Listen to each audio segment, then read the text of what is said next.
guys. It's Johanna of Johanna's Artbeat here. This is the 20th episode of my show. Thank you all for tuning in so far.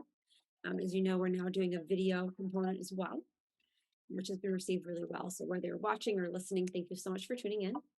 This, as I said, is the 20th episode, and it's a special one, kind of a throwback to my episodes in the beginning where it was just me.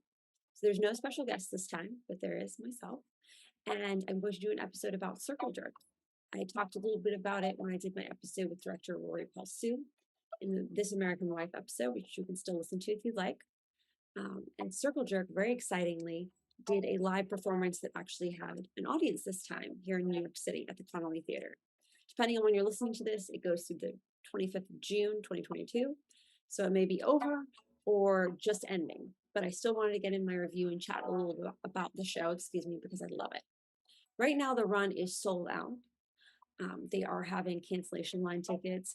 And if you're listening when it's still going on, you're also able to still stream it. So you can watch it live as it goes on in the theater. Those tickets, I believe, are right now starting at $10. They were $5, but those tickets are sold out. So definitely, if you're still able to, you can watch it from anywhere. I would highly, highly recommend it. And everybody who's been involved in this podcast, pretty much all of my guests, I think all of them actually, have been doing really well. So definitely check out the prior episodes as well. I'm going to be having an episode coming up with Michael Mateo Rossi. He's the next episode. I already recorded our interview, so that should be coming next week or so. And that's going to be really great. So it's going to go back to the format of having a guest again. Thank you so much for tuning in. And before I get to the review of the show, I'm going to talk to you a little bit about the background of the artists involved. Let me tell you a little bit about the artists who are involved in this production in Fake Friends. Michael Breslin is the co-creator and performer in Circle Jerk, and along with Patrick Foley, who also co-wrote it, they created this play that's a 2021 Pulitzer Prize finalist. He's a creative director of Fake Friends with Foley, and he was a big part of producing, and he developed and produced This American Wife, which was featured in the New York Times. Of course, he performed in it too. LA Times, Vanity Fair, Art Forum, and it was named as one of the best performances of 2021 by the New Yorker. He executive produced and co-wrote the book for Ratatouille, the TikTok musical, which raised $2 million for the Actors Fund. Now, if you're not in the business, the Actors Fund is fantastic and helps out actors who are struggling, which is pretty much most actors, except for the very small percent that's doing really, really well. Breslin and Foley are writing a musical commissioned by Seaview Productions and Ars Nova, where they are resident artists. They're developing a pilot for HBO Max, and which is very exciting, and I can't wait to hear more about that. Michael has an MFA in dramaturgy from the Yale School of Drama and a BA in theater and comparative literature, from Hamilton College. Patrick Foley has a bunch of the same credits. Like I said, he's the co-writer of Circle Jerk, creative director also with Breslin of Fake Friends, and also was the executive producer and co-writer of Ratatouille, and also does the resident artist work with Seaview Productions Ars Nova, and is a part of the HBO Max pilot that Breslin is also producing with him. He was awarded the Constance Welch Memorial Scholarship at Yale School of Drama, and he also holds a BFA from NYU's Tisch School of the Arts. Now, as far as the other performer in the production, it was Catherine Maria Cat Rodriguez. This is going to be more from her site, while the gentleman's information was from Circle Jerk's site. Cat's is from her site, catlikemeow.com, and a lot of this is directly from these sites. And I apologize if I've said anything wrong. And an actor and director, Catherine serves collaboration, community, looks, wherever the art takes her and whatever stage she's in. She says that her craft entails bringing discernment to decision-making and joy to the process. Experiences on stage, behind the scenes, and within organizing communities guide both her theater making and critical writing. Of course, she also did dramaturgy for This American Wife. She was an actor in it, although she did kind of do some roles where you don't see a face, but mostly she did the dramaturgy. So let me get back to this. She's attentive to not only what's being made, but also how well as through whose bodies and eyes. Kat works from a structural analysis and draws on her skills as a trained facilitator to do so. Black/Latinx feminisms, as well as collectivist organizing methods, fundamentally inform her arts practice and pathways through the world. She works in English and Spanish, talks with her hands, y anda con ganas. Sorry, I know I probably butchered that. She's a freelance artist, and she considers New Orleans and Nicaragua home. She's also right now, according to her website, working on the dramaturgy and directing Phantasma by Benjamin Ben. Looks from 2021 to the present. Very exciting.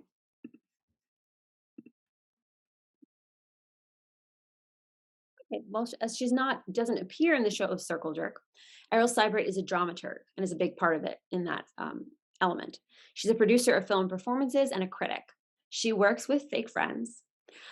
She is an associate professor of theater studies at Quinnipiac University and is a teaching fellow at the Yale School of Drama, Yale University. She works toward her doctorate in dramaturgy and dramatic criticism there, and a visiting critic in the Department of Graphic Design at the Yale School of Art.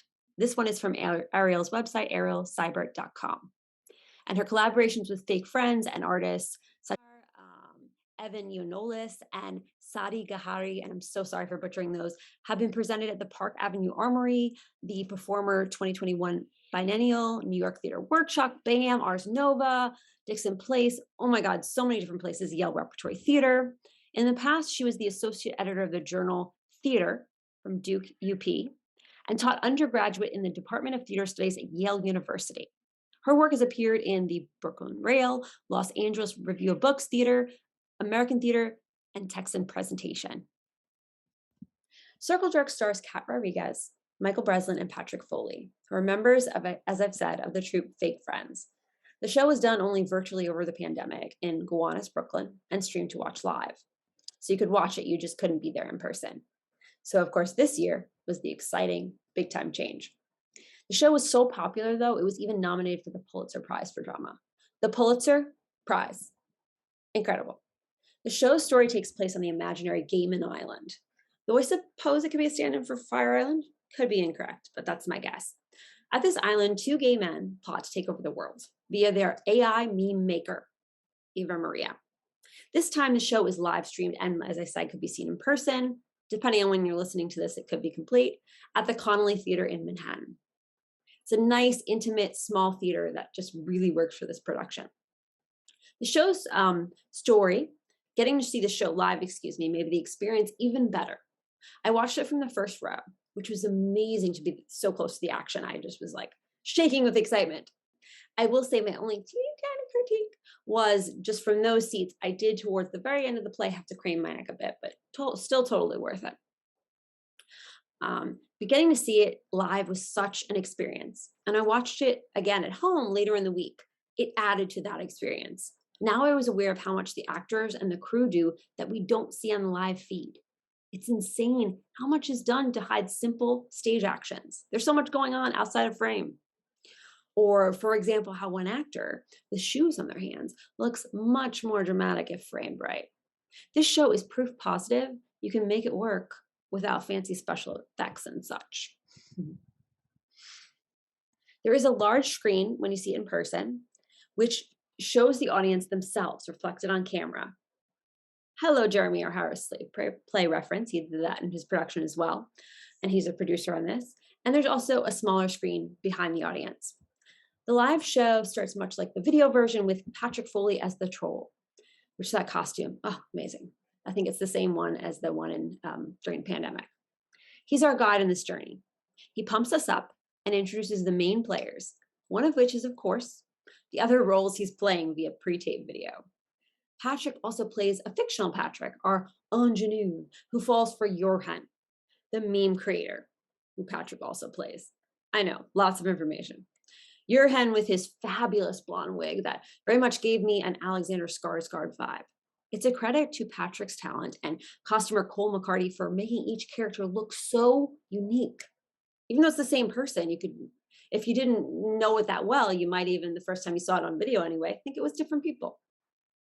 And of course, hair, wig, and makeup design by Tammy Kurzman is fantastic. The roles are introduced via splice video, half the live troll and half the various players for our introduction. The troll also introduces us to two characters Michael plays, the Lord Baby Bussy and Honey with two N's. And that's Bussy with a B. Baby Bussy is the foul-mouthed BFF of Johanna, and Honey is the housekeeper of Gaiman. Honey has a South Pacific shirt and fairy skirt that contrasts with his role of Bussy. who is sometimes just in designer underwear, and an oversized coat, like a fur coat. The troll leaves this intro telling us to sit back, relax, and get ready to get good. That's not the best impression, but that's, Patrick does it much better. I love that part. And then he goes off to the sewers. And he, of course, though, appears again throughout the play. Not introduced at this moment are the other roles played. Michael playing a fictionalized Michael character. Those glasses and the coat. Ooh, love them. And Kat Rodriguez, playing both a fictional Catherine and Ava Maria and the AI, Alexia. After the intro, we see Johanna at his computer station, finding out that he is cancelled. And it was amazing to see this setup, designed by Stephanie Austin Cohen. Again, apologies if I said the name wrong. It's almost like his lair. Video design is by David Bengali. And what was especially impressive was seeing how the actors like Patrick here kind of jump into recorded scenes. Everything had to be timed so well. And the actors have the energy. I don't know where they get all this energy from to pull it off. In scenes like the first one with Johan, you hear a pre-recorded segment that Patrick is able to jump into. This keeps the live feed going at the same time smooth, as if nothing has changed. So if you go in person, you'll see a live action / video hybrid. It's iconic. We quickly go to Johan and Honey, and Johan lamenting he has been cancelled. Johan has been creating memes to influence, and it's pretty clear as the play progresses that the memes aren't a positive influence. It's needed to note, by the way, that all the men on Gay Men are white, as the show really emphasizes that there can be prejudice even within the gay community. Patrick, as a character, says it best when telling Bussy there are times when his whiteness trumps his gayness, and that yes, even gay men can be bigoted. There's also a title card by Alexia, where a recording states, as it is shown, 13 reasons why you should not trust white gay men with anything, including your liberal memes. Patrick and Michael, who wrote the play, were not afraid to really take a look into gay culture and to satire. Many things. After the scene, Patrick and Michael FaceTime. Patrick is taking a ferry to Gay Men to meet Johan. I will say the change here from the last production I saw is Patrick doesn't sing the line, "I took a ferry in January," which I really liked. This scene brings these two outsiders in and seemingly liberal men into the gay men world. While it may seem at the start that Bussy and Johan are villains, we soon find out that Patrick and Michael may not quite be as enlightened as they think they are. The troll tells us at the start that Patrick has been digmatized by love and won't say much. We have all fallen for the wrong people, whether in a romantic sense, in a platonic sense, or people being swindled by con artists in offices. And those rose-colored glasses do often blind us to the truth, unfortunately. Bussy and Johan create Ava Maria, which is again Kat, to continue their memes and influence the world, hoping to make it only white gays. Even when Johan is first canceled, we can see images on the computer of Pepe the Frog and other alt-right images such as photos from Charlottesville. Ava, who, fun fact, I played for Halloween last year, or I went out as Ava, not as wonderful and fantastic looking as Kat, but it was fun. She's created via social media, which is something that is brilliantly satired throughout the production. They use the Alexia, the AI, and how best to describe this? They look up to find a dead girl on Facebook, and they come across Latina drama mama, who is theater and film claiming to want diversity, but as long as it's still marketable. We've seen that in recent films, how white passing actors tend to get chosen over more often dark-skinned actors, unfortunately. Bussy and Johan use Ava to create their own utopia via social media, and their version of a utopia, starting with Manhattan. And here it's really Kat's time to shine. Oh, she's so good. Where she plays many characters in each meme. This part is mostly pre-taped, that is her meme videos. She entices people to listen with targeted videos, such as the one as a Peloton coach, one as an ASMR girl, and other characters. It is, of course, a disturbing reminder of how much social media has influenced people and how much hate has come from places like Facebook. In this show, though, of course, it's called Lookbook. Or I guess it could be Facebook. So I'll say allegedly. The show also sends up those of us who think we're above suggestion and radical thinking. Many of us, myself included, have often been baffled by the fact that some fall for con artists like our former commander in chief here in the US. But the show makes the case that no one is immune to manipulation, in my opinion, anyway. That's what it kind of says. The intermissions are given to us just like in the stream only version. The first is when Ava is introduced. And here, Kat sits like, I can't do it perfectly, but she sits like a queen, stock still in pink, except for her facial expressions. She is walked over by the crew when she first goes on stage in these fabulous heels and the glorious wig.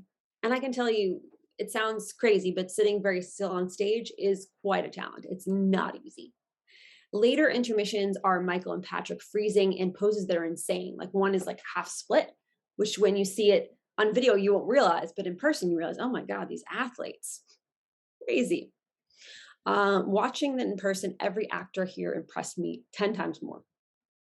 And the crew, by the way, Danielle Kelly and Emerson Mack, superstars. They are truly, in a lot of ways, the fourth and fifth actors.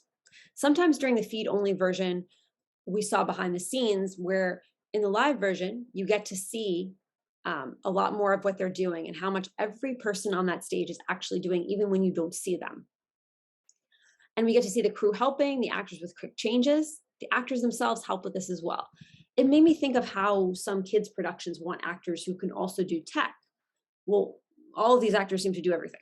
It's incredible. When Patrick does the final intermission near the end, he does it as the troll, creating a blackout. This reminded me of McCavity and Cat, strangely enough. I get weird references sometimes that probably no one else would think of that just speak to me.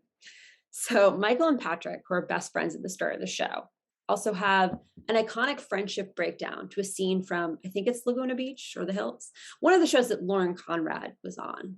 I'll admit they're much more versed in that kind of reality TV stuff than I am. So I'm probably not getting that part all correct. Sorry.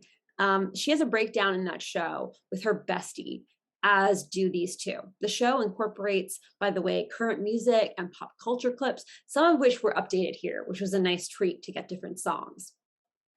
Ted Boy Smith, Stevo Arnzy, I'm totally saying that wrong, so let me just spell it, Stivo. Last name's Arnoczzy. Again, I'm sorry. Ted Charles Brown, Alejandro Crawford, and Austin Woolfolk are the video whiz folks here. This again showcases the actor's talent too, as everything has to be timed to a T to these video components. And as far as I could tell, no one missed a beat. So the final part of the piece is Patrick losing it and taking matters into his own hands to set things right in Gaiman. There also could be this is just my opinion, a commentary on internalized homophobia, as at one point, Patrick does lament about not being able to like pussy. Identity is also a big part of the play overall. For example, Honey wants to be a woman and is afraid of her sexuality, and Kat wants to connect with her roots and to be a part of something more. She claims she is indigenous, but she has made this claim on her own. She at one point even wonders if people would like her more if her skin were darker. So there's a lot of comedy in this, but there's also a lot of heartache and really intense things to think about. The play can be seen internationally via the feed, but the show itself is to an extent centered on the foolishness of Americans, North Americans, as my friend who lives in Central America likes to remind me of. So in the US. At one point, the question is asked of the meme scheme, where would someone fall for that? And the answer, of course, is they all say, America. And when I saw it live, I said loudly also. The show sends up our obsession as well, this is a bigger spoiler, with gun culture. And the line, quote, but I do need a gun to be a man, end quote, is especially chilling with the recent massacre in Uvalde and Buffalo. Things such as blood on the stage are done so simply and effectively. And the use of pop and musical theater tunes over many of the scenes works brilliantly, just amazingly. Of course, it's not any real gunshots during the live or anything. It's all, props and just sounds. Very, very, very safe if you go. Patrick, by the way, always blows me away in the scene near the end where he fights himself. I was most excited to see this. Literally, he's playing two characters, switching by doing this, dropping out of frame pretty much, with Kat holding his wig. This was especially exciting to see live. And there are other little touches like the part when characters hide in a closet, which when you see live, it's just kind of rods that they're holding up. So it's just so simple, but it just works. Especially on camera, it looks way more elaborate. As someone personally who is hoping to make a short film eventually, it's incredible how much can be achieved with camera angles. And a big part of the filming too is via cell phones and ring lights. Okay, all of us actors, the self-tape tool of choice for us. The little circle you can see closely in each actor's eye works for the show. I really love the theater jokes and how they even poke fun at themselves regarding the musical, the Ratatouille one they did recently via TikTok. I will say, and that's no disrespect to anyone else, but I did read one other review of the show that claims you would not get this if you didn't know gay culture. And respectfully, I disagree. I think you don't have to be a part of LGBTQ community, our community, to enjoy this at all. I think the show is equally hilarious and thought-provoking, and I guarantee you'll love it if you just have an open mind. One of my friends who I recently took with me, Alex, who loved it, was like, what a ride. She kept her mind open and she loved it. Just also like their other show, This American Wife, I didn't get all the reality TV references, still loved it, still was moved. It is frighteningly relevant and brilliantly acted. Oh my God, so good. All the actors, if you see it live, you can also see dance incredibly well. Michael, Patrick, and Kat, like I said, are basically athletes. The stamina they have to play multiple characters and to be in roles that require so much physicality is incredible to see. As an actor, excuse me, it's always great to see the vanity let go of. I mean, none of us like to look not pretty on stage, or at least I don't. I will admit. None of the actors, though, here cared if they made a weird face or a strange expression. They were in it 110%, the whole show. There wasn't a weak moment that I could see. Some highlights, as I mentioned, are Patrick fighting himself. His expressions in this are so good. And the lengths he commits to the troll, even he drools at one point when he's like doing all this crazy stuff with the chords for the blackout. Crazy. It's something to see. Michael having a moment of realization as Honey, with a single tear falling down as he comes into his identity, or her identity as he comes into, is really moving. And his range of like the kind of like this, just the shock face as Honey, to out there, very out there, literally and metaphorically, costume wise, as Bussy is so good. Kat becomes Ava, and this girl, okay, she can execute a split and get right back up and dance some more. Whoa. This is also comical, but her Catherine is also heartbreaking. Who of us can't relate to wanting to fit in some way? And her energy and execution of lines is unmatched. Her eyes are so expressive, and her Catherine is a wonderful contrast to her Ava. I cannot say enough good things about this production. You're probably like, oh my God, Johanna, this is just a love letter. It basically is. It really is, because I just love the production. Was so into it. And it was directed by the one and only Rory Pelsu, with dramaturgy by Ariel Seibert. And Jeremy O'Harris, as I mentioned, produced. I can guarantee you never, and probably may not ever again, see theater like this. Okay, let me go on my soapbox for a minute. It's also a model to me for how theater should be. And apologies for any of these pauses. It's where maybe I pause to take a water or get my cat to leave the room, who's very loud sometimes. So as I was saying, the show is a model for how theater should be. There is this view by some that theater should only be experienced live and in person. Of course, that would be lovely and nice, but it's just not possible for everyone, especially with here in New York City, the recent taking away of mask mandates that should start in July of this year. This is not going to be possible for immunocompromised folks or people who live around them and don't feel comfortable being in a situation where not everybody's going to be masked. Money is also a huge factor, and distance. At least for New York City, not everyone can afford to come here for a show. Or you might have a friend who's doing a show in another state that you can't afford to do. Here, you can watch a show live from your home. So you're getting that live component. People are like, you're missing out on the live, but you're still being able to watch it. I don't know who actually loses in this situation. It can only be good. My family personally lives in Florida and could not come see a recent show I did. And that really stunk. I mean, they would have paid good money to watch a live feed of it. There are those who would argue that this stream takes away from live audiences, but it certainly didn't here. I paid for both. And the fact is, people will or will not be able to afford a show, in my opinion. It's not going to change if you don't have the streaming version. It just means you might get some extra revenue and you're going to spread your art to more people. And who doesn't want to get their work and their creations to everyone? Art should be shared.